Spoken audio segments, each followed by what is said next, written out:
The dust of the trail had long since settled, but Miriam felt it still clinging to her soul.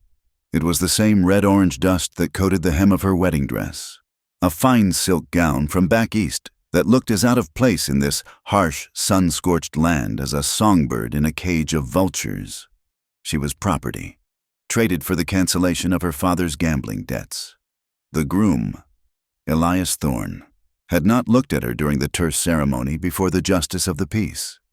He had looked past her, at the sprawling ranch that was his kingdom, his eyes tallying her worth as he would a head of cattle. He was a man carved from the unyielding rock of the frontier, his face weathered, his hands calloused, and his heart, she suspected, just as hard. Their wedding night was not one of passion, nor even of gentle discovery. It was a transaction, in the master bedroom of the vast, silent adobe house, a room larger than the entire downstairs of her childhood home. He had watched her undress with an appraising stare. The air was thick with the scent of expensive leather and her own quiet fear. "I expect a son before the year is out," he stated, his voice flat, devoid of warmth. "And you will learn to manage this household. My business takes me away often.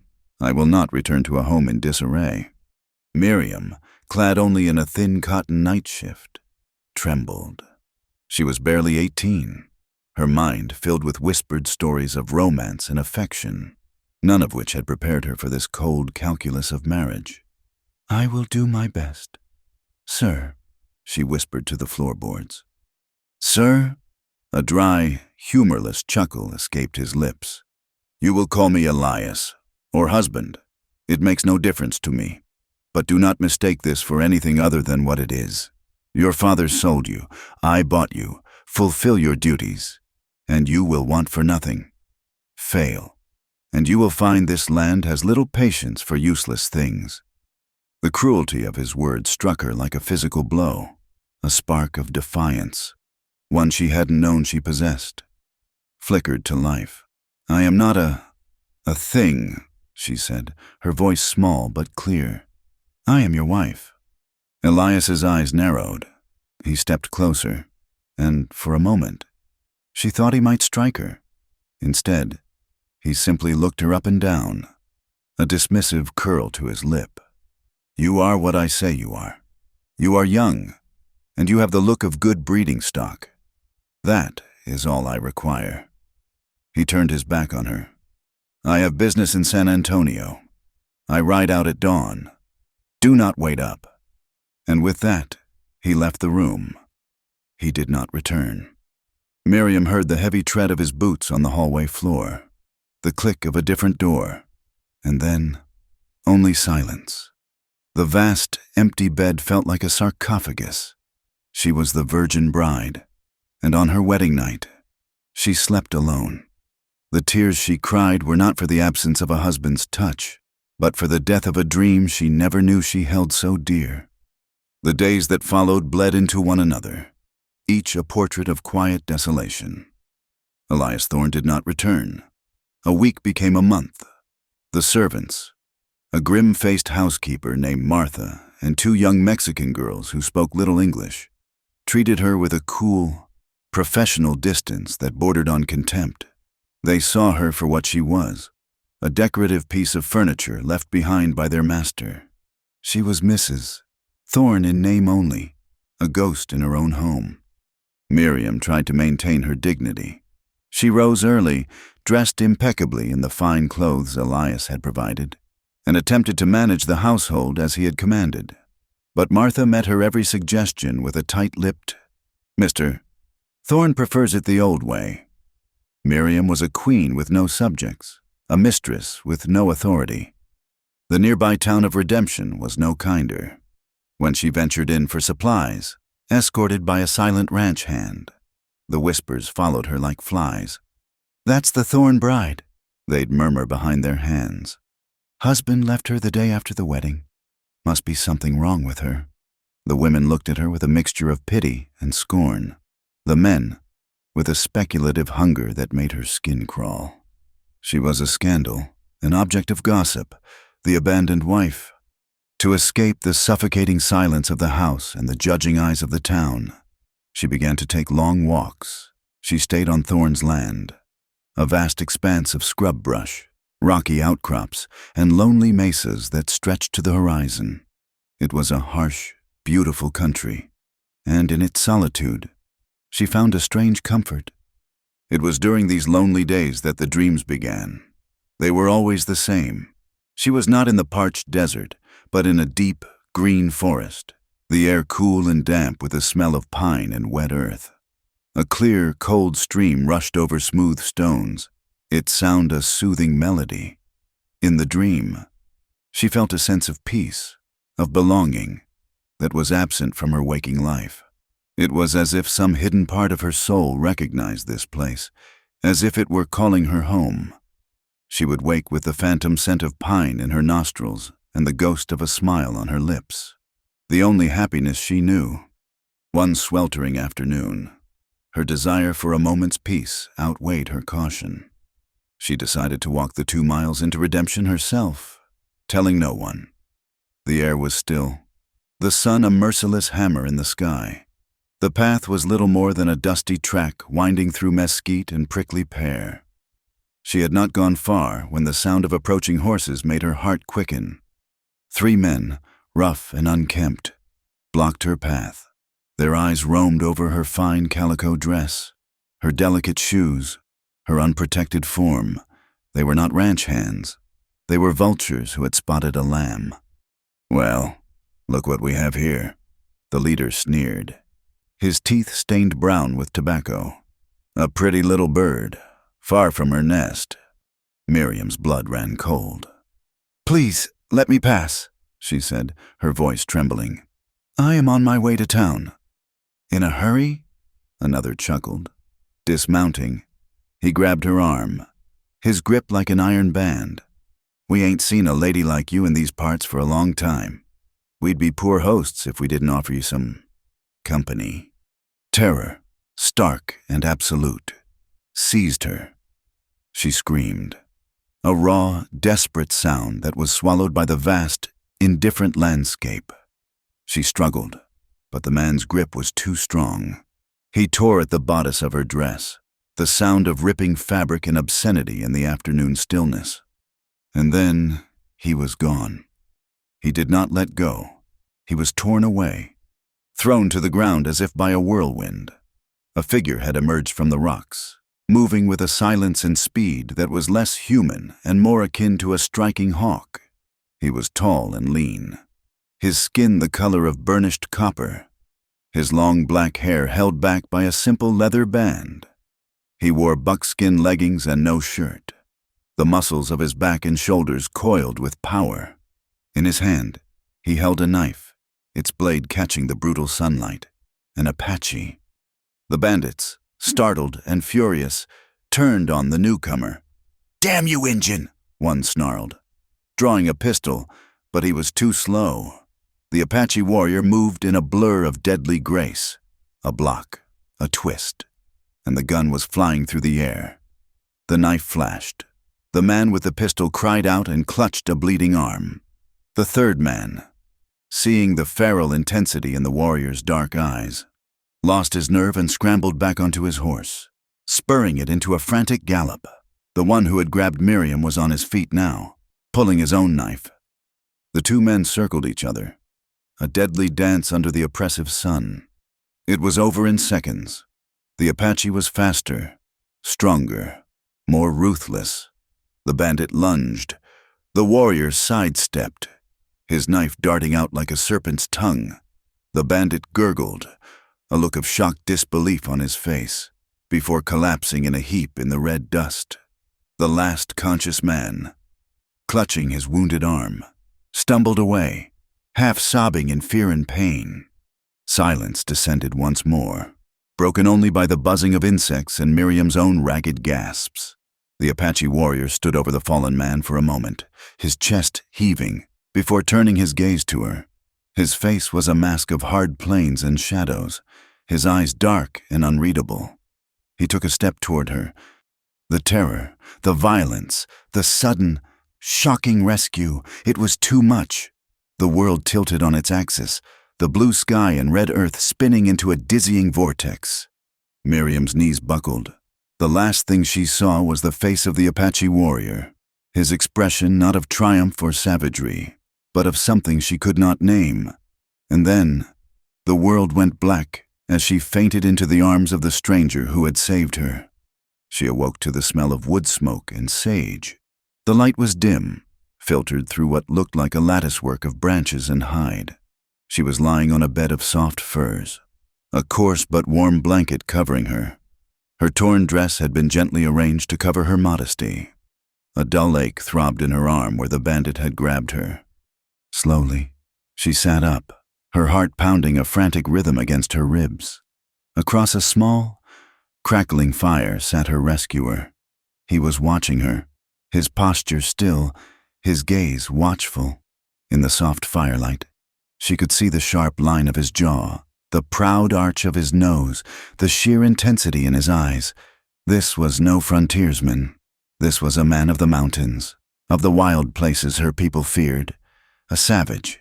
They would have called him an Indian. Every story she had ever been told, every whispered warning about the red man, rushed through her mind. They were killers, thieves, merciless heathens. Panic, cold and sharp, lanced through her. She was his captive. She scrambled backward, pressing herself against the curved wall of the small shelter, a small cry of fear escaping her lips. The warrior, Tahoma, did not move. He simply raised a hand, palm open, a universal gesture of peace. He had seen the terror in her eyes from the moment she awoke. He had expected it. To her people, he was a ghost, a nightmare, a threat to be eradicated. He had saved her from one kind of beast only to become another in her mind.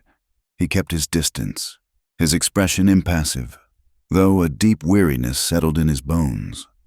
Miriam watched him, her breath held tight in her chest. Minutes stretched into an eternity. He did not approach. He did not speak. He simply sat, waiting for the tide of her fear to recede. And slowly, it began to... She remembered the attack, the foul breath of the bandit, the terror of his touch. And she remembered the way this man had moved, not with wanton cruelty, but with a focused, deadly purpose to protect her. He had not harmed her then, and he was not harming her now. He had brought her here, to his shelter, tended to her, and given her a place to rest. The panic in her heart did not vanish, but it was joined by a new, confusing emotion: gratitude. She was terrified of this Apache warrior, this wild man of the canyons. But he had saved her life. He had treated her with a strange, unspoken honor. Her world had been turned upside down, and in the quiet of this primitive shelter, trembling before a man she was raised to hate and fear, Miriam felt the first, faint stirring of a life that was truly her own. The sun was beginning its slow descent, painting the western sky in strokes of fiery orange and deep violet. When they reached the ridge overlooking the small, dusty settlement of Redemption, Tahoma had walked in silence, a respectful distance ahead of her, his movements fluid and sure-footed on the rocky terrain. Miriam followed, her mind a turmoil of fear and a strange, burgeoning trust. He had offered her water from his own canteen and shared a piece of dried venison that was tough but nourishing. He had spoken no more than a dozen words, but his actions had spoken volumes. He was not a monster. He stopped at the tree line, gesturing toward the twinkling lights of the town below. "You are safe now," he said, his voice a low rumble. It was the first full sentence he had directed at her. "They will not follow you here." Miriam looked from the town back to his shadowed face. To leave him now felt like a betrayal. "Thank you," she whispered, the words wholly inadequate. "You saved my life." He gave a slight, almost imperceptible nod and turned to melt back into the wilderness. But a shout from below froze them both.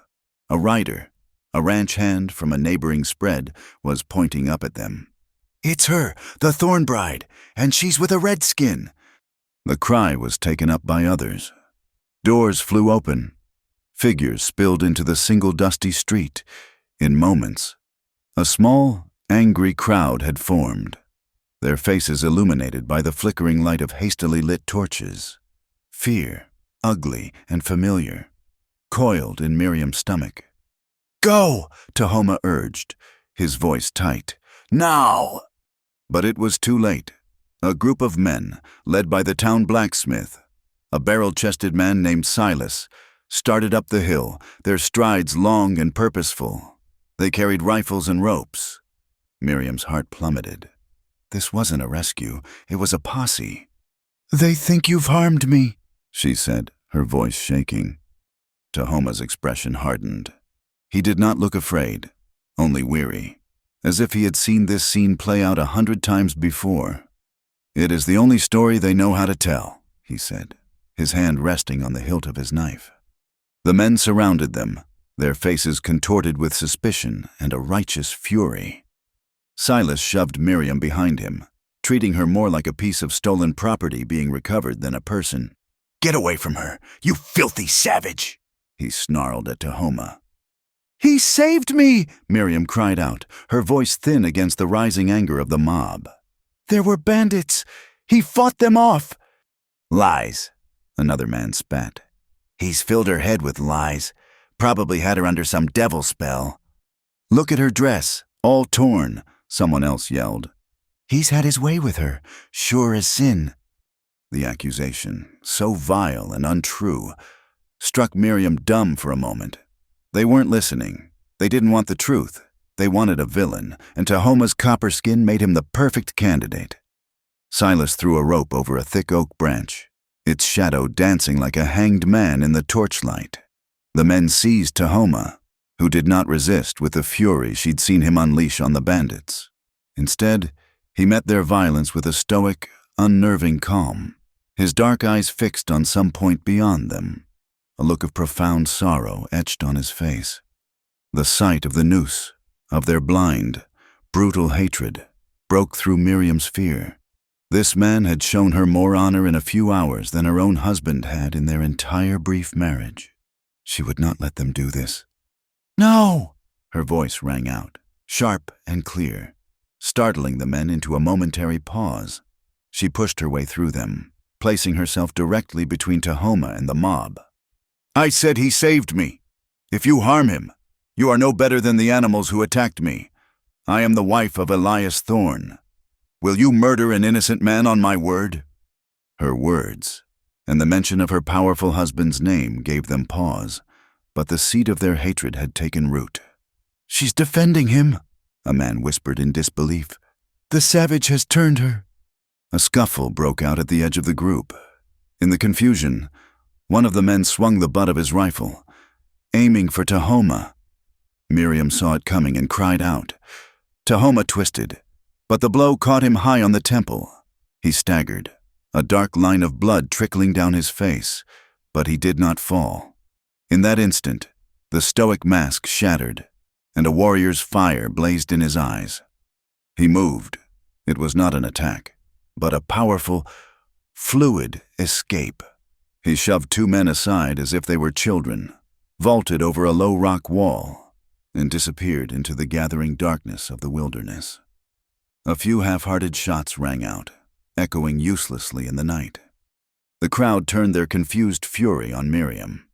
"What have you done?" Silas demanded, his face red with frustration. "You let him get away!" Miriam stood her ground, trembling but defiant, her gaze fixed on the dark woods where he had vanished. They herded her back toward town, their words a swarm of angry bees around her head. But she did not hear them. All she could see was the line of blood on Tahoma's face, a wound he had suffered because he had brought her to safety. They took her back to the Thorne Ranch. Martha, the housekeeper, looked at her torn dress and disheveled state with cold, unforgiving eyes. The story had already reached the house. She had been abducted, sullied, and had then defended her captor. She was no longer just the abandoned wife. She was a disgrace. That night, in the cold, empty master bedroom, Miriam made a decision. This house was not a home, it was a prison, This life was not her own. It was a sentence. The town of redemption offered no redemption, only judgment. The only person who had treated her with kindness and respect was the man they called a savage. Before dawn, while the house was still shrouded in sleep, she slipped out. She took nothing but a small satchel with a loaf of bread, a canteen of water, and a warm cloak. She left the silk dresses, the fine furniture, and the name Thorn behind her, guided by the stars. She walked back toward the mountains, back toward the place where Tahoma had disappeared, her heart filled with a terrifying, exhilarating sense of purpose. It took her 2 days to find him. She followed a barely there trail, her instincts her only guide. She was exhausted, scratched by thorns, and her fine shoes were in tatters when she stumbled upon his camp. A small, well-hidden wickiup nestled in a rocky alcove by a stream. He was sitting by a low fire, sharpening his knife, the cut on his temple stark against his skin. He looked up as she approached, his expression unreadable, but his hand did not stop its steady work on the whetstone. "You should not be here," he said, his voice flat. "I had nowhere else to go," Miriam answered, her voice raspy with thirst and fatigue. "They would not believe me. They think I am tainted now." He finally stopped and looked at her, truly looked at her. He saw the desperation in her eyes, the scratches on her face, the fierce resolve in her posture. He had lived his life as an outcast. He recognized the look of one who had just joined the ranks. He gestured to the other side of the fire. "The town will not look for you here. You can stay until you decide where to go." And so she stayed. Their life was a quiet, careful dance around one another. The wickiup was barely large enough for 2 people, yet a chasm of culture and experience lay between them. He gave her the shelter at night, choosing to sleep outside by the fire, a silent, watchful guardian. They shared meals but rarely words. He would hunt, returning with a rabbit or a quail, which they would cook and eat in a silence that was not awkward, but contemplative. 2 wounded souls, thrown together by fate, observing each other from across the flames. One night, as the stars blazed with a cold, fierce light in the clear desert sky, he began to speak. He did not look at her, but at the glowing embers of the fire, as if the story were written there. "When I was a boy," he began, his voice low and devoid of self-pity. "We lived in a valley 2 suns from here. The grass was tall, and the river was full of fish. My father was a great hunter. My mother, she made beadwork that looked like sunsets." He paused, and Miriam could almost see the images he was painting with his simple words. "The bluecoats came, the soldiers. They said we were on their land. They said we had to leave. My father tried to talk to their leader, to tell him this was the land of our ancestors. The leader shot him." His voice did not waver. "Then they came into our village. They had long knives on their guns. I hid in the reeds by the river. I was small. They did not see me. I watched them. I watched them burn our homes. I heard the screams of my mother, my sisters." He fell silent. The fire crackled, spitting a spark into the darkness. Miriam felt a cold knot of horror and shame tighten in her chest. She had heard tales of Indian massacres, but they were always distant, abstract things, stories told by the victors. She had never considered the other side. She had never imagined the face of a small boy hiding in the reeds, watching his world burn. "I am sorry," she whispered, the words feeling like dust in her mouth. "I am so sorry." He finally turned his head and looked at her.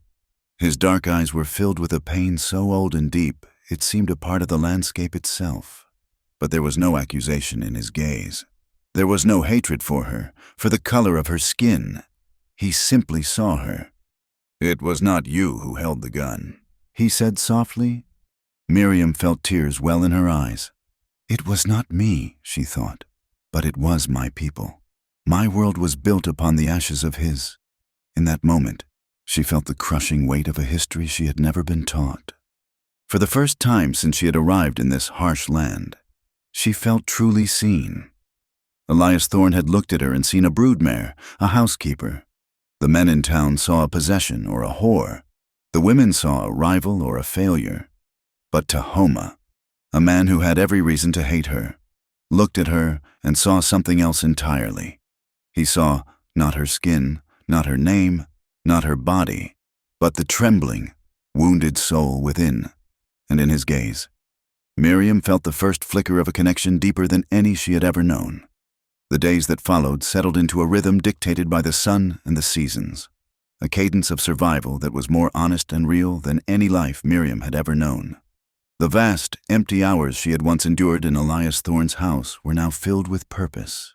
She and Tahoma became a silent, efficient team, their shared existence a tapestry woven from small, necessary tasks.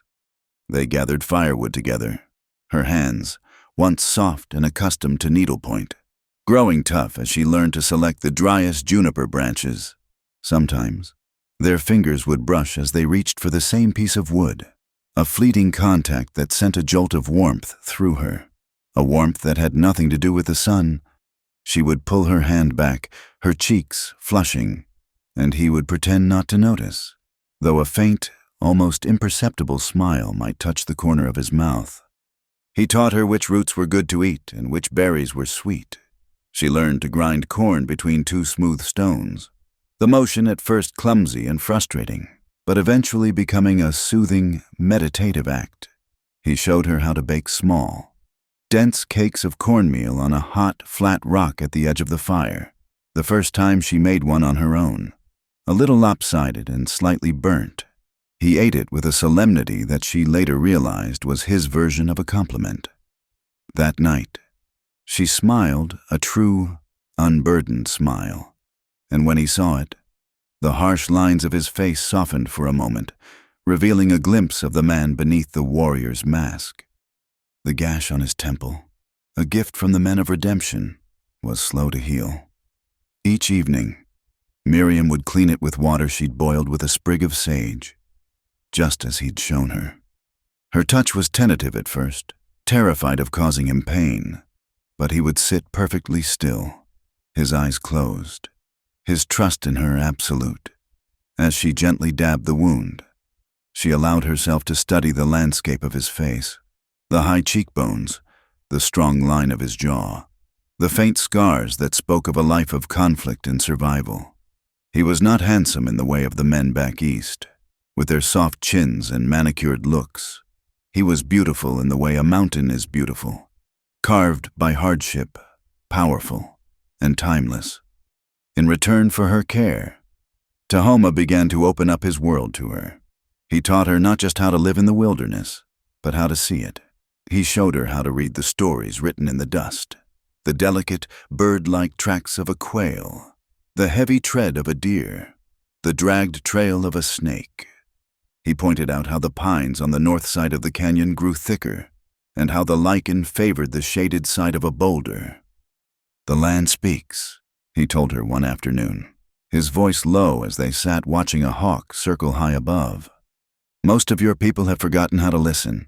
They shout at it, and so they hear nothing back." He taught her to listen to the wind, to discern the difference between the dry whisper that promised another hot day and the moist sigh that heralded a coming rain. He taught her the names of the stars, not the cold, scientific names from her school books, but the names his people had given them, weaving them into stories of heroes, gods, and sacred animals. The moon was not merely a rock in the sky.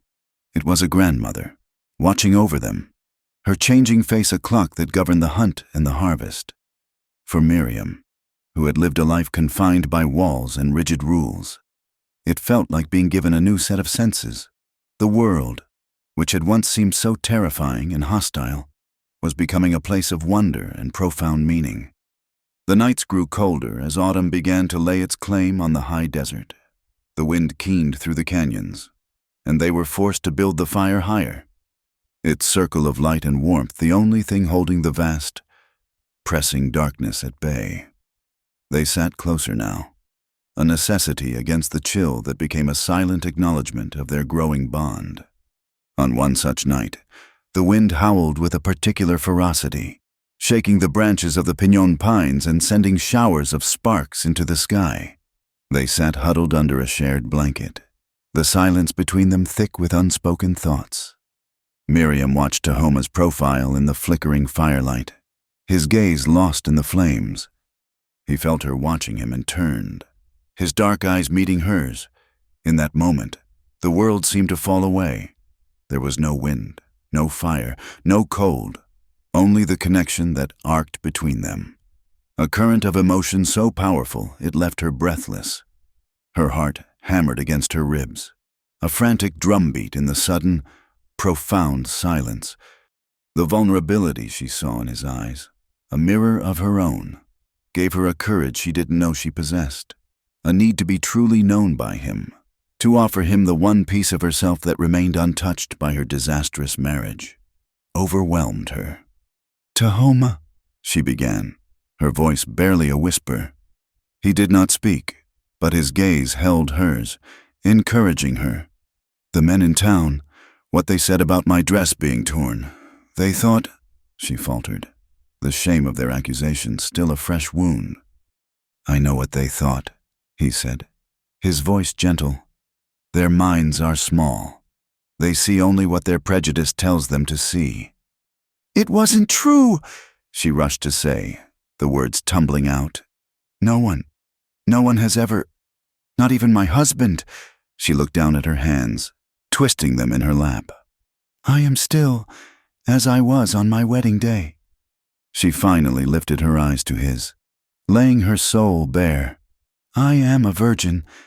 She expected him to be shocked, perhaps even to mock her. A married woman, a bride, untouched. It was a strange and pitiful confession, but Tahoma's expression held nothing but a deep, somber understanding. He slowly raised his hand, the one that had so efficiently wielded a knife, and gently, hesitantly, touched her cheek. His calloused fingertips were warm against her skin. His touch was not possessive or demanding. It was a question, a comfort. She saw his hand tremble slightly, a betrayer of the calm he projected. For a heartbeat, she thought he would lean in, that he would kiss her. Her lips parted in anticipation, a silent invitation. But he drew his hand back, clenching it into a fist as if to control a power he did not trust. "True love," he said, his voice thick with an emotion she couldn't name, "never needs to hurry." His words settled over her, not as a rejection, but as a profound promise. He was not like Elias, who saw her as a duty to be performed. He was not like the bandits, who saw her as an object for their gratification. He saw her, Miriam, and he deemed her worthy of patience, of respect. He was protecting her honor, an honor her own husband had never cared to acknowledge. A powerful, aching tenderness for him bloomed in her chest, so fierce and overwhelming it felt like a kind of pain. This was something new, something that had no name in the polite society she had left behind. It was a feeling as wild and untamable as the land around them, and it was growing between them, a beautiful, dangerous thing, held in check only by his iron will and her own lingering fear. After that night, everything was different. The air between them crackled with a new tension, a suppressed energy that charged every glance, every accidental touch. When he handed her a cup of herbal tea, his fingers brushing hers, the simple act felt as intimate as a kiss. When she watched him skin a rabbit, his movements economical and sure, she felt a primitive thrill that both shamed and excited her. Her dreams changed. The peaceful forest stream was still there, but now, Tahoma was there with her. In the logic of sleep, there were no barriers between them. In her dreams, his hand did not pull away from her cheek. His lips met hers, gently at first, then with a searching, desperate passion that mirrored the secret yearning in her own soul. She would dream of his hands in her hair, of his body shielding hers from the cold, of a union so complete and profound it felt more real than her waking life. She would awaken in the pre-dawn chill, her body humming with a phantom pleasure, her heart aching with an unfulfilled longing. She would look across the dying embers of the fire to where he slept, a solitary figure wrapped in a single blanket, and she would feel the full, terrifying force of her desire. She, the virgin bride who had slept alone, now dreamed of nothing else but the Apache who had begged her to wake, not with his voice, but with the silent, patient reverence in his eyes. The sky had been a deceptive, brilliant blue all day, a liar's sky. By late afternoon, a change began on the far western horizon. A bruise of bruised purple and slate gray appeared, a stain that spread with unnatural speed. Swallowing the sunlight, the wind, which had been a gentle companion, turned fickle and then hostile, carrying the cold, metallic scent of distant rain. Tahoma paused in his task of splitting wood, his head cocked, his nostrils flaring slightly as he tasted the air. "A storm comes," he said, his voice flat with certainty. "A bad one." Miriam, who had been mending a tear in her cloak, looked up at the darkening sky and felt a shiver of apprehension that had nothing to do with the dropping temperature. The wildness of the weather felt like a reflection of the untamed emotions that had been swirling inside her. They secured the camp as best they could, weighting down the hides on the wickiup and moving their small supply of firewood inside. The first drops of rain were fat and heavy, striking the dry ground with audible splats. Within minutes, the drops became a deluge, a solid sheet of water that blurred the landscape and turned their small camp into an isolated island in a sea of churning mud. A flash of lightning bleached the world white for a heart-stopping second, followed by a crack of thunder so loud it seemed to split the very rock of the canyon. They scrambled into the wickiup, the small space suddenly the only sanctuary in a world gone mad. The fire, which they had carefully built up in the center pit, hissed and spat as stray drops of water found their way through the smoke hole. It cast dancing, distorted shadows on their faces, amplifying the tension that hung in the air between them. Outside, the storm raged, its fury a constant, deafening roar. As night fell, the cold seeped in, a damp, penetrating chill that clung to their clothes and settled deep in their bones. The wind shrieked like a banshee, and at one point, a gust tore at the wickiup, forcing Tahoma to brace his body against the frame to keep it from collapsing. They were trapped, prisoners of the storm. The world shrunk to the confines of this tiny, fragile shelter. For hours, they sat in silence, listening to the tempest. The fire, their valiant little beacon against the dark and the cold, began to falter. The wood was damp, and the relentless wind that found its way through every tiny crack seemed to be sucking the very life from the flames. It shrank, the cheerful orange glow fading to a sullen red. Finally, with a last, mournful hiss, the fire died, plunging them into absolute darkness. The loss of the light was like a physical blow. The cold, which had been a threat, was now an invading army. Miriam began to shiver, a deep, uncontrollable trembling that racked her entire body. Her teeth chattered, the sound loud in the sudden, profound silence. In the darkness, she heard Tahoma move. He was a shadow against the slightly less black opening of the wickiup. "Here," he said, his voice a low rumble beside her. She felt the weight of a heavy buffalo hide, his own sleeping robe, settle over her shoulders. It smelled of him, of wood smoke, pine, and clean earth. It was an act of profound generosity. He was giving her his only real protection against the cold, but the heavy hide was not enough. The shivering would not stop. She was so cold she felt her own spirit beginning to shrink, to retreat from the misery of her body. And in that cold, dark moment, another, deeper chill assailed her. The absolute certainty that she would die without ever having truly lived, without ever knowing the warmth of a loving touch. The thought was unbearable. It gave her a desperate, reckless courage. He had started to move away, to give her space, to resume his solitary watch. "Tahoma," she whispered, her voice shaking so much the word was barely recognizable. He stopped. "Miriam?" Don't go." Reaching out in the blackness, her trembling hand found his arm. His muscles were rigid, hard as stone beneath the buckskin. She tugged, a weak, pleading gesture.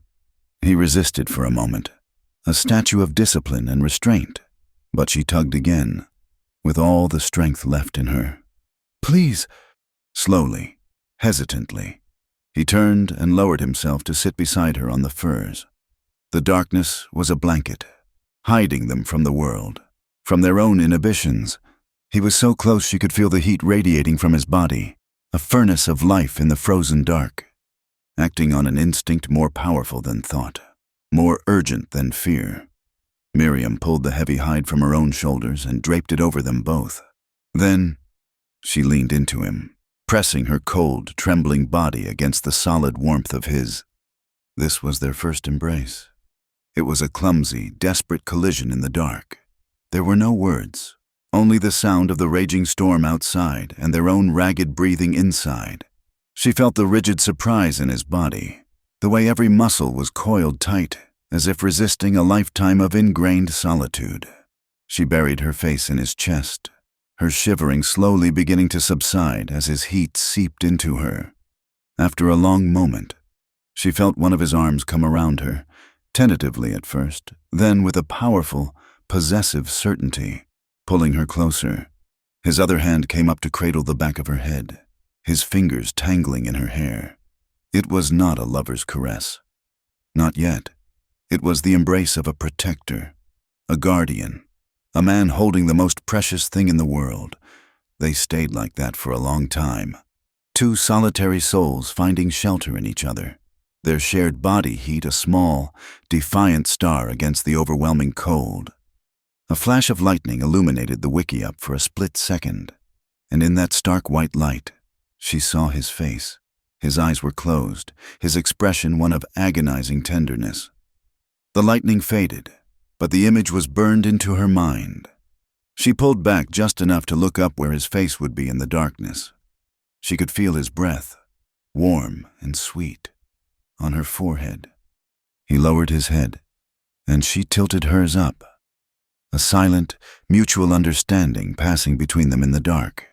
There was a moment of breathless hesitation, and then his lips touched hers. It was not a kiss of passion, but of discovery. It was gentle, searching, as hesitant and as powerful as their first embrace. His lips were firm and warm, a stark contrast to the cold that had consumed her. It was a kiss that asked everything and demanded nothing. It was the fulfillment of every dream she had ever had, the answer to a prayer she had never known how to speak. The kiss deepened, and the last of her reservations, the last ghosts of her past, were swept away by a tidal wave of emotion. They clung to each other, two halves of a whole, their mouths speaking a language of desperate, long-suppressed yearning. His hands moved from her hair to her back, pulling her flush against him, and she could feel the frantic, powerful beat of his heart against her own. What followed was not an act of submission or conquest. It was a slow, sacred unwrapping of souls. Every touch was one of reverence, every caress a form of worship.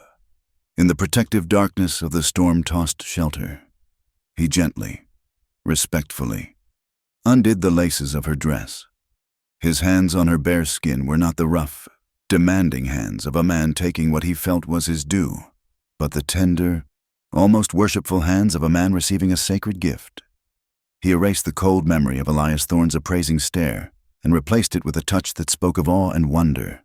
For Miriam, the virgin bride, this was not the consummation of a cold contract, but an act of profound healing, a true awakening of her body and her spirit in the arms of a man who cherished both.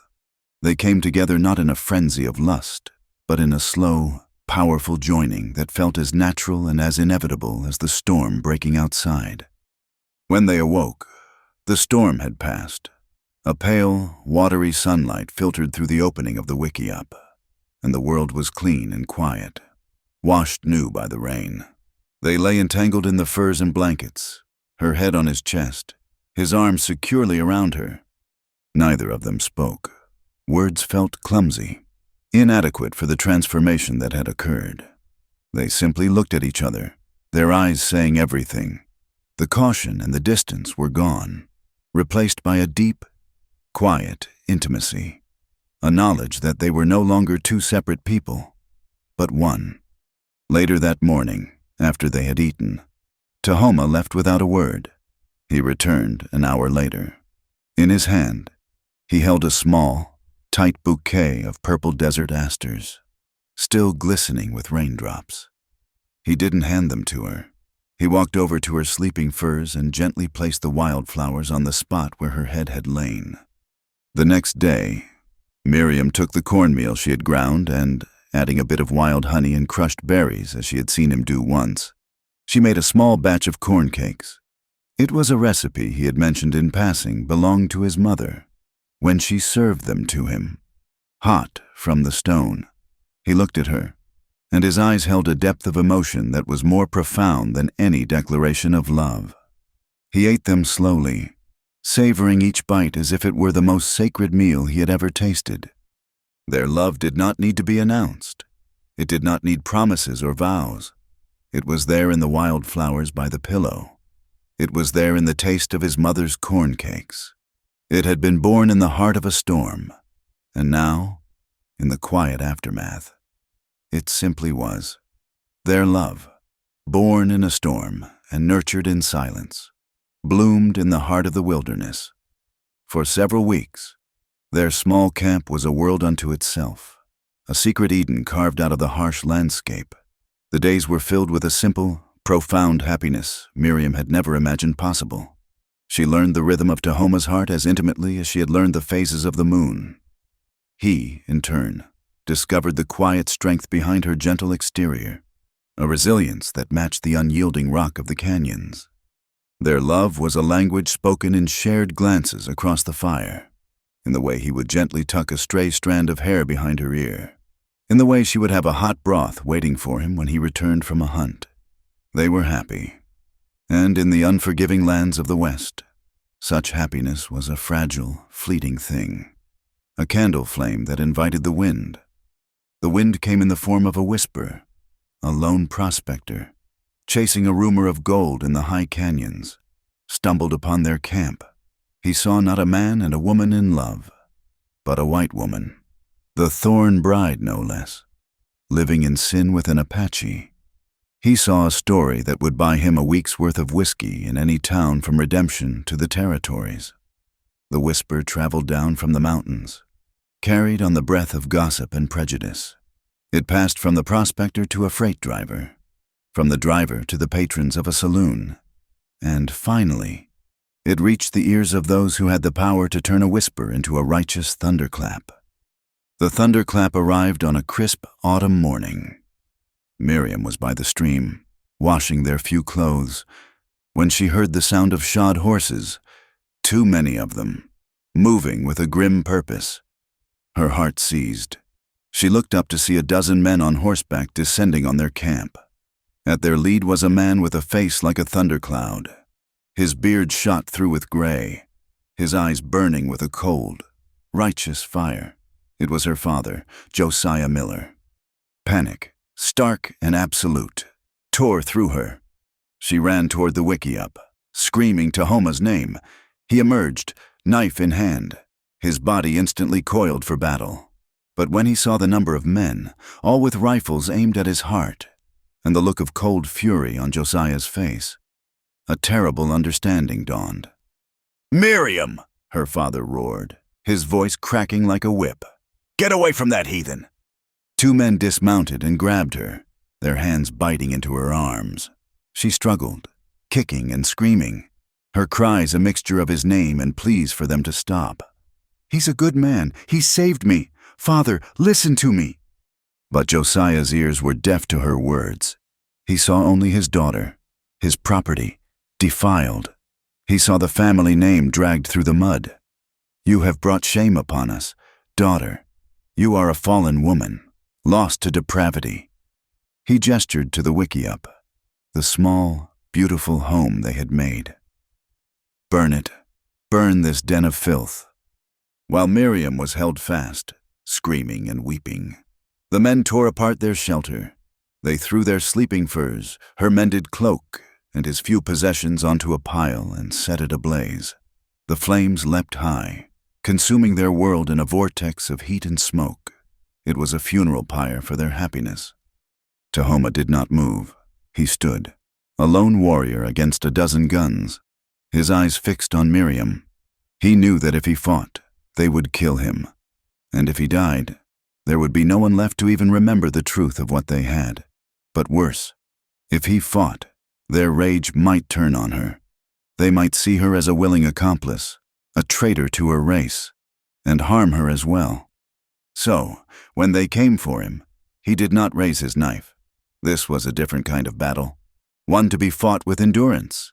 They dragged him to a large pine tree and bound his hands. Josiah Miller stepped before him. "You will pay for what you have done to my daughter," he said, his voice low and venomous. Josiah's first blow was with a closed fist, a brutal strike to Tahoma's jaw. The men grunted in approval. They took turns, their pent-up hatred and prejudice unleashed in a flurry of kicks and punches. They beat him with a chilling, methodical cruelty. Through it all, Tahoma remained silent.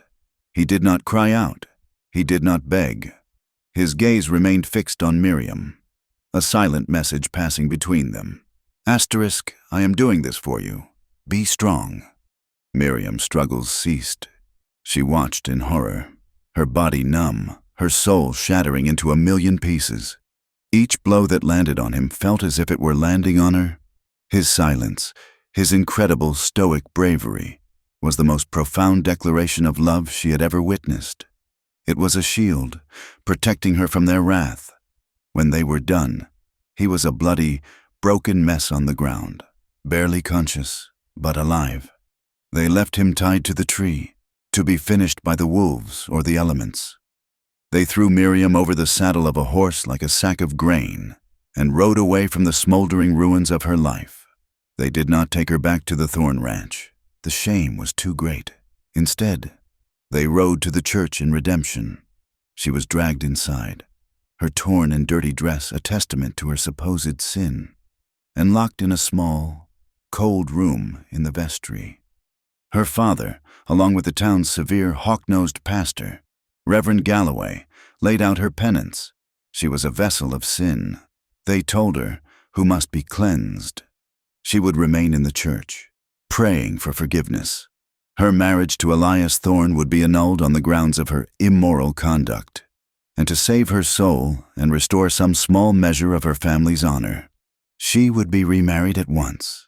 Her new husband would be the Reverend himself, a widower 3 times her age whose touch, she imagined, would be as cold and dry as old parchment.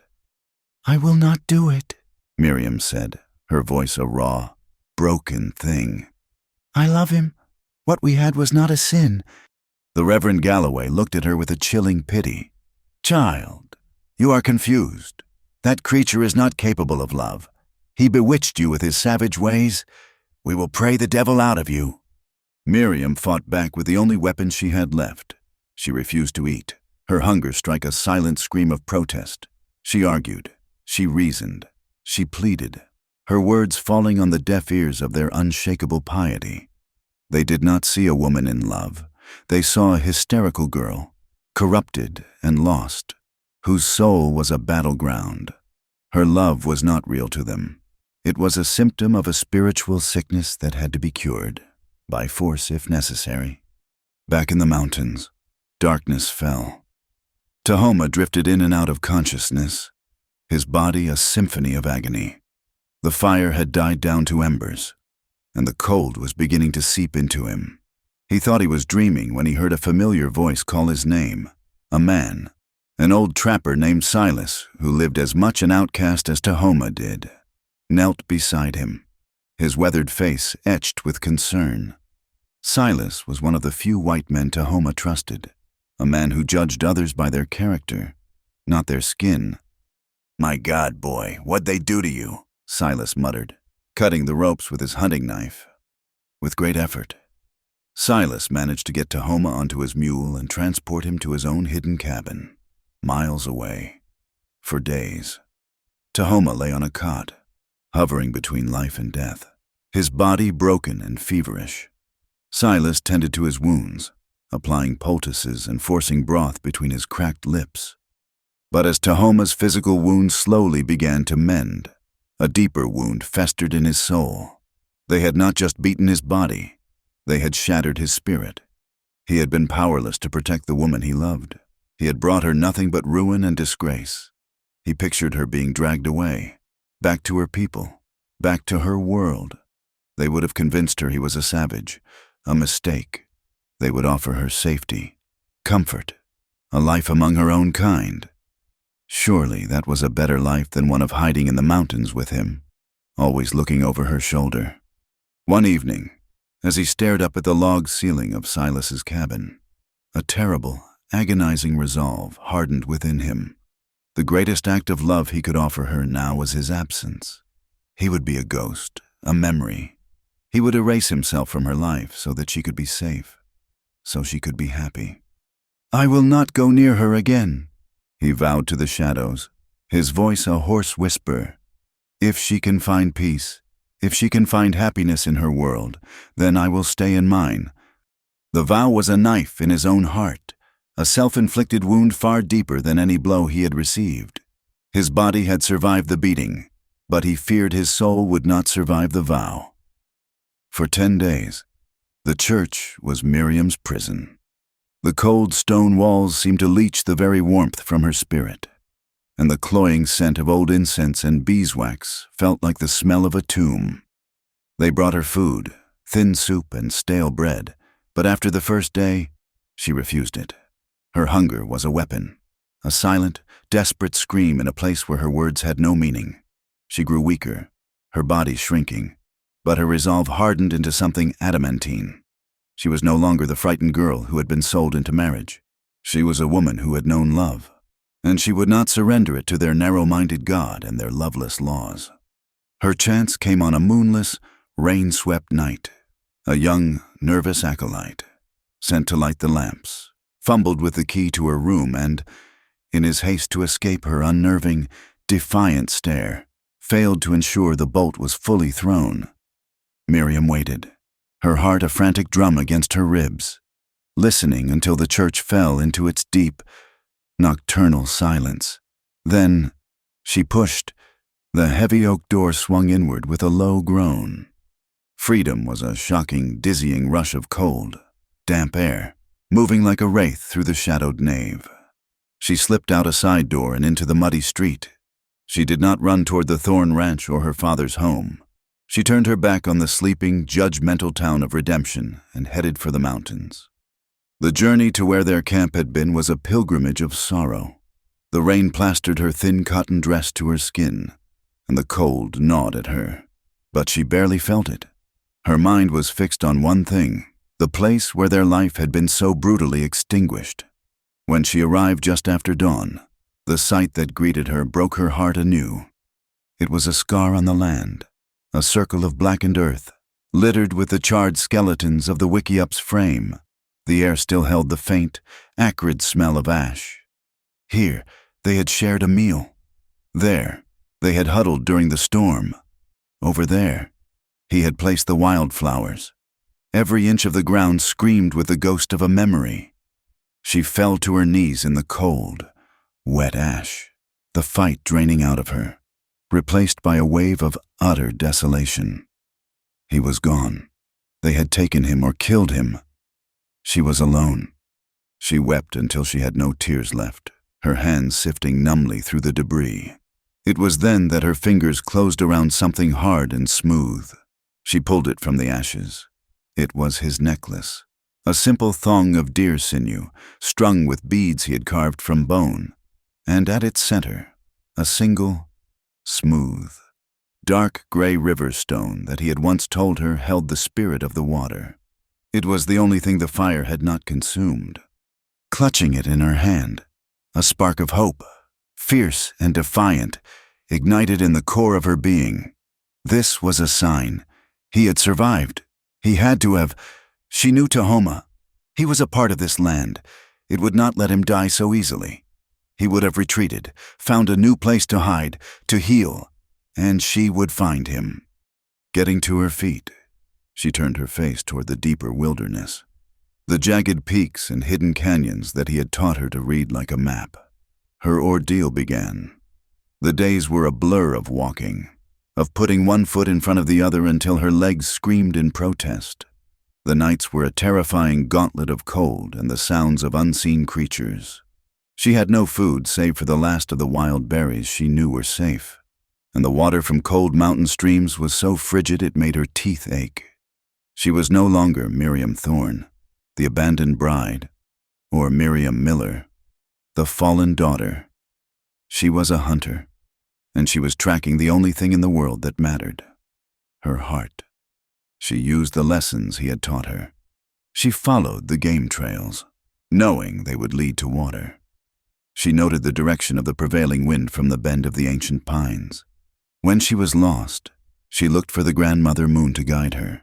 She was hungry, she was cold, she was terrified, but for the first time in her life, she was not a victim of her fate. She was its author. Meanwhile, Tahoma lived in a state of waking death. The trapper, Silas, had helped him find a new shelter, a shallow cave hidden behind a waterfall, a place of profound and sorrowful isolation. His body was mended, the bruises had faded, the cuts had scarred over, but his spirit remained broken. He spent his days sitting at the mouth of the cave, staring out at the wilderness with vacant eyes. He believed Miriam was lost to him forever. In his mind, she was already remarried to the old pastor, her spirit broken by her father's iron will, her days once again confined by walls. The love they had shared would be nothing more than a shameful secret she would carry to her grave. The thought was a constant, dull ache in his chest, a wound that would not heal. He was staring into the embers of his fire one evening, lost in this bleak reverie, when a sound disturbed the gentle rhythm of the waterfall. He looked up, his senses on high alert. A figure was stumbling through the trees at the edge of his small clearing. His hand went to his knife. The figure was gaunt, dressed in rags that might have once been a dress, their face smudged with dirt and framed by a wild tangle of matted hair. It was a ghost, a hunger-induced hallucination. The ghost stumbled into the firelight, and his heart stopped. It had her eyes, it had her hair, the color of corn silk even under the grime. It was Miriam. He rose to his feet, a strangled sound escaping his throat. It could not be. It was a trick of the light, a fever dream sent to torment him. His mind, broken by grief, was conjuring her image. The apparition took another step, her face contorted with exhaustion and a desperate, beautiful hope. "Tahoma?" she whispered, her voice a dry, cracked rasp. The sound of his name on her lips broke the spell. This was no ghost. This was flesh and blood. This was his Miriam, and she had come through hell to find him. He took a step toward her, then another, his legs unsteady, as if he were the one who had just crossed a mountain range. She saw the recognition, the dawning, incredulous joy in his eyes. Her last ounce of strength gave out. Her legs buckled, and she pitched forward. He lunged, catching her just before she hit the ground, sweeping her into his arms. She was impossibly light, a thing of bone and spirit. But she was real. She was warm. She was alive. He held her tight, his face buried in her hair, breathing in her scent, the scent of pine and rain and pure, unyielding courage. He could feel the desperate, frantic beating of her heart against his. She clung to him, her small, cold hands clutching his shirt as if she would never let go. She pulled her head back, her eyes huge and luminous in her thin face, searching his. She raised a trembling hand to his face, her fingers tracing the scar on his temple. Tears streamed down her cheeks, washing away the dirt in clean rivulets. "I thought they had killed you," she choked out. "I thought you had forgotten me," he whispered back, his voice thick with a pain she was only just beginning to understand. A look of fierce, Undeniable love burned in her eyes, banishing all his doubts. She pressed her forehead against his, her voice low but clear, each word a sacred vow spoken in the heart of the wilderness. "If I am still a bride," she said, her breath catching on a sob, "I choose to sleep beside you for all my life." The word struck him with the force of a physical blow. She was not a bride of shame, not a bride of duty. She was his bride, by choice, by love, by an unbreakable bond forged in fire and faith. Everything he had suffered, all the pain, all the despair, it all seemed to shrink, to become insignificant in the face of this one perfect truth. A sound tore from his throat, a raw, ragged sound he didn't recognize as his own. And then, for the first time since he was a small boy hiding in the reeds by the river, Tahoma wept. The tears came in a hot, cleansing flood, a release of a lifetime of grief. He cried for his murdered family, for his stolen land, for the years of lonely survival, and for the unbearable, agonizing fear that he had lost the only person who had ever seen his soul. He held her and cried, until he was empty, his tears soaking her hair, their sorrow and their joy mingling in the firelight. When the tears finally subsided, a profound, unshakable peace settled over them. They were battered, scarred, and had lost everything, but they had found each other again. "My father, the town, they will not stop looking," Miriam said softly, her voice still raspy. Tahoma looked at her, his eyes clear and filled with a new resolve. "Then we will not be here to be found." He looked past her, toward the distant, uncharted peaks to the south. There are other lands, places where a man's name is not decided by the color of his skin, places where a heart can choose its own home. She looked in the direction of his gaze, toward a new horizon. The fear was gone, replaced by a quiet, steady hope. They would leave this land of ghosts and prejudice behind. They would walk away from the ashes and start anew, together. Their love would not be a thing to be punished, but a foundation on which to build a new world. Their journey south was a trial by fire, a pilgrimage across a land determined to break them. They moved by night, the grandmother moon their guide, and hid by day in the scant shade of rocky outcrops or skeletal mesquite trees. The desert was a vast, silent furnace that baked the moisture from their bodies and cracked the earth into a mosaic of thirst. Every day was a battle for survival, and in that battle, they were forged into a single, indivisible entity. Tahoma was the architect of their survival. His skills, honed over a lifetime of solitude and hardship, were all that stood between them and a slow death. He could find water where the land looked barren, reading the subtle signs of a hidden seep in the flight of a bird or the shade of a particular plant.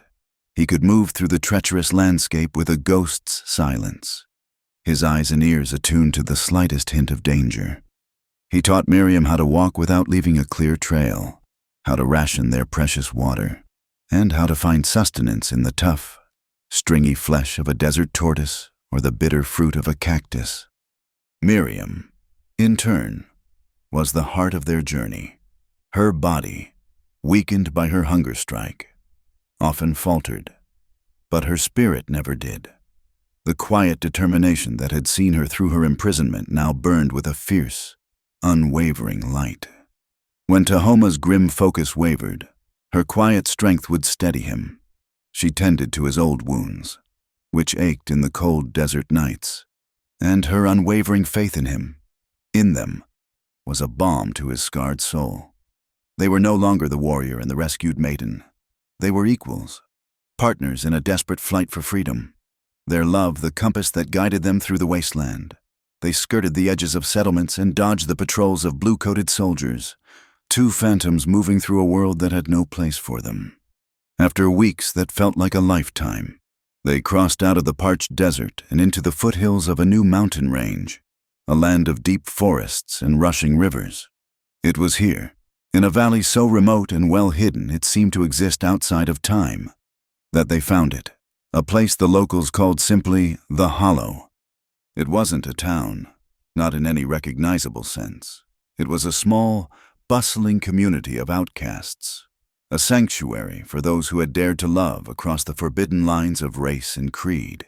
Here, a black man, a former slave named Samuel, lived openly with his Irish wife, Maeve. A Mexican trapper shared a cabin with his Ute bride. Families of mixed Apache, Comanche, and white blood lived side by side, their children a beautiful testament to a world free of prejudice. The hollow was a testament to the fact that love, like water, will always find a way to flow, even in the most hostile of lands. They were welcomed not with suspicion, but with a quiet, knowing acceptance in the eyes of the other residents. Miriam and Tahoma saw their own story reflected back at them. They were given a small, abandoned cabin at the edge of the settlement, a simple one-room structure of rough-hewn logs that, to them, felt like a palace. For the first time since they had met, they could breathe. The constant fear of pursuit receded, replaced by the gentle rhythms of community and domestic life. They began to build a life. Tahoma, a hunter without peer, quickly became the primary provider of meat for the small settlement, his skills revered and respected. He would leave at dawn and return at dusk, a deer or wild turkeys slung over his shoulder, his step lighter and his eyes clearer than Miriam had ever seen them. Miriam, in turn, found her own purpose. Many of the children in the hollow had never seen a book, let alone learn to read one. Drawing on the education that had once seemed so useless in her life, she started a small, informal school. She would gather the children on a blanket under a large oak tree and teach them their letters, writing in the dirt with a stick. She saw the wonder in their eyes as the strange, incomprehensible symbols she drew began to form words, to tell stories. She was no longer just a survivor. She was a teacher, a nurturer, a vital part of this new, vibrant world. They were, for all intents and purposes, husband and wife, their days falling into a pattern of comfortable, loving domesticity. One evening, as a full, silver moon bathed the valley in its ethereal glow, Tahoma led her to a small clearing that overlooked the settlement. The air was cool and smelled of pine and damp earth. He was quiet, his familiar silence now filled with a new, nervous energy. "Miriam," he began, his voice uncharacteristically hesitant. He took her hands in his. "I have nothing to offer you. No house of stone, no fine dresses, no name that your people would respect." "I want none of those things," she said softly, her heart beginning to beat faster. "I only want you." He reached into a small pouch at his belt and drew something out. In the moonlight, she saw it was a ring, exquisitely carved from the smooth, white bone of a deer antler. A delicate swirling pattern, like the flow of a river, was etched into its surface. He held it out to her. "My father gave my mother a ring of beaten silver. I do not have such things, but I made this, with my own hands, for you. It holds the strength of the deer, the spirit of the river, and all of the heart of the man who gives it." He looked at her, his dark eyes vulnerable and full of a love so profound it made her ache. "Will you be my wife, Miriam, in the eyes of the land and in the eyes of my heart?" Tears of pure joy streamed down her face. "Yes," she whispered, her voice thick with emotion. "Oh, yes, Tahoma, there is nothing in this world I want more." He slid the bone ring onto her finger. It was a perfect fit. Their wedding was not a ceremony of laws or religion, but one of community and spirit. An old, wise woman, a matriarch of the settlement, blessed their union with a prayer to the Creator, her voice as soft and cracked as old leather. They shared a meal with their new friends, a feast of roasted venison and wild berries. Later that night, in the quiet of their small cabin, they came together not as desperate fugitives clinging to each other in a storm, but as husband and wife, their bond blessed and acknowledged. This was not the fevered discovery of their first night together, but something deeper, quieter, and more profound. It was an act of healing, His touch soothed the last of the scars on her soul, the lingering phantoms of her father's cruelty and Elias Thorne's cold disdain. And in her embrace, he found a final, lasting peace, a home for a spirit that had wandered alone for far too long. Their love was a quiet, steady flame, a force of rebirth that made them both whole again. Weeks turned into a season. Autumn gave way to a mild winter, and winter began to soften into the promise of spring. Miriam found herself often tired in the mornings, and a new, tender fullness began to shape her body. One morning, she stood with Maeve, the Irish woman, watching the children play. She placed a hand on her belly, a slow, wondrous smile spreading across her face. "Maeve," she said softly, I believe I am with child." Maeve's own smile was wide and knowing. "Ah, child. That is the best news this valley has seen in a year." The joy that filled Miriam was a pure, brilliant thing. A child. A baby born not of duty or shame, but of a great and powerful love. A child that would carry the blood of two peoples, a living symbol of their new world. When she told Tahoma that evening, he did not speak. He simply knelt before her and gently placed his hand over hers on her belly, his head bowed in reverence. In his eyes, she saw the future. Their peace, however, was as fragile as a butterfly's wing. The world they had escaped had a long memory and an even longer reach. One afternoon, a trapper on his way to Mexico passed through the hollow to trade for supplies.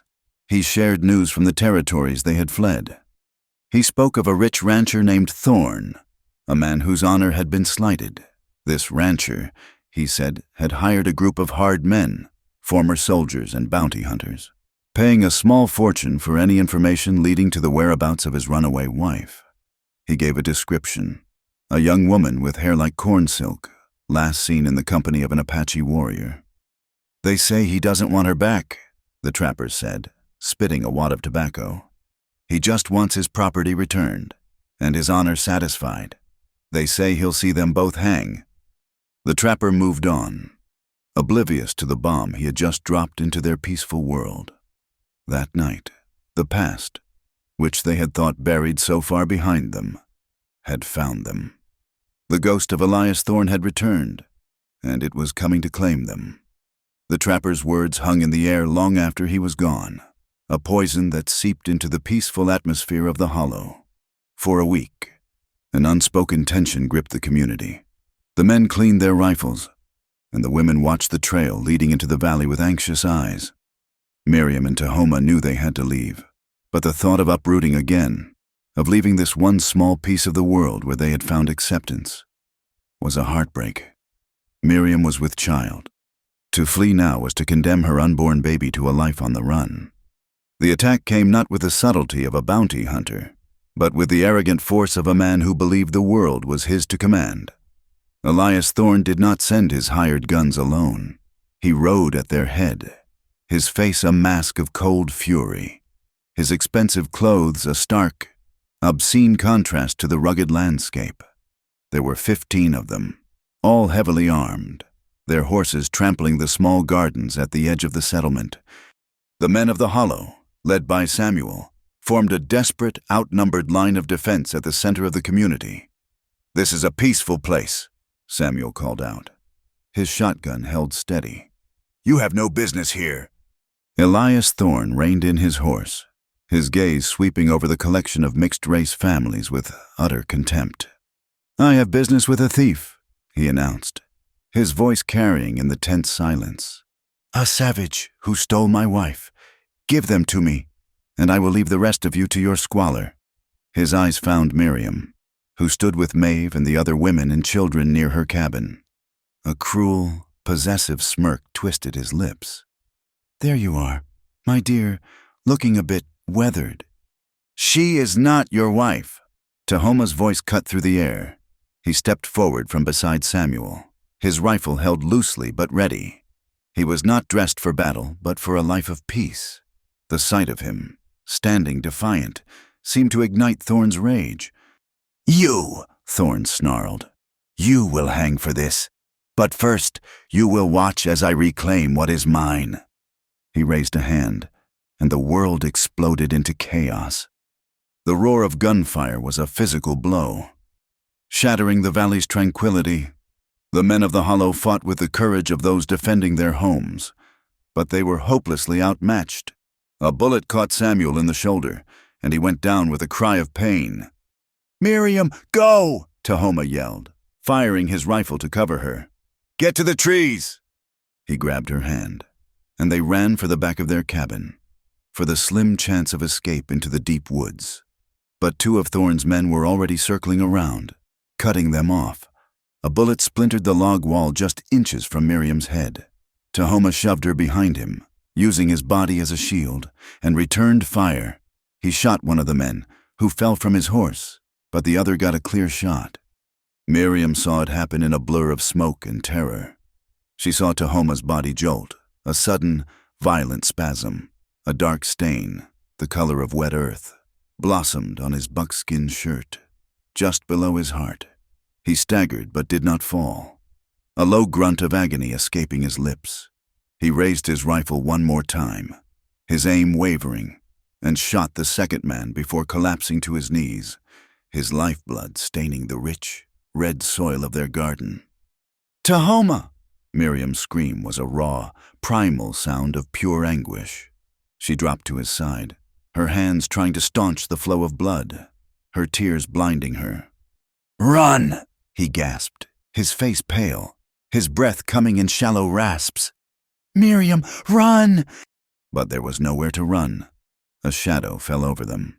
Elias Thorne stood there, a smoking pistol in his hand, a look of triumphant satisfaction on his face.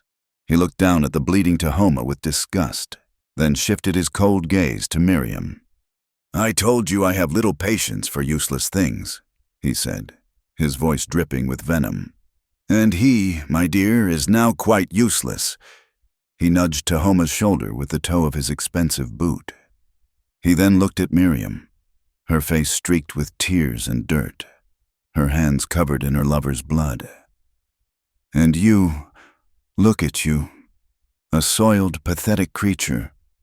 I once thought you might be of some use, but you are nothing more than a lifeless body, a vessel for shame." Something inside Miriam snapped, the terrified girl who had trembled on her wedding night, the desperate woman who had fled into the wilderness, the gentle teacher who had taught children their letters. They all burned away in a single, incandescent flash of pure, protective rage. He had shot the man she loved. He had threatened their child, and he had dared to call her a lifeless body. Her gaze fell upon Tahoma's rifle, lying in the dirt beside him. Her movements were no longer frantic or fearful. They were fluid, precise, and filled with a deadly purpose. Before Thorne could react, before he could even register the change in her expression, she seized the heavy rifle. It was weighty and unfamiliar in her hands, but it felt like an extension of her will. She raised it, looking directly into the shocked, arrogant eyes of the man who had bought her, abandoned her, and now sought to destroy her. She was a mother protecting her young. She was a lover avenging her mate. She was a warrior defending her world. She pulled the trigger. The rifle bucked against her shoulder, the sound of the shot echoing the one that had torn through her heart moments before. A small, perfect circle appeared in the center of Elias Thorne's chest. The look of triumph on his face was replaced by one of utter, uncomprehending shock. He took a single, stumbling step backwards, his mouth opening as if to speak, but only a small gurgle of blood emerged. Then he fell, his lifeless body landing in the dust he so despised. The remaining hired guns, seeing their leader fall, their payment now a corpse, lost their nerve.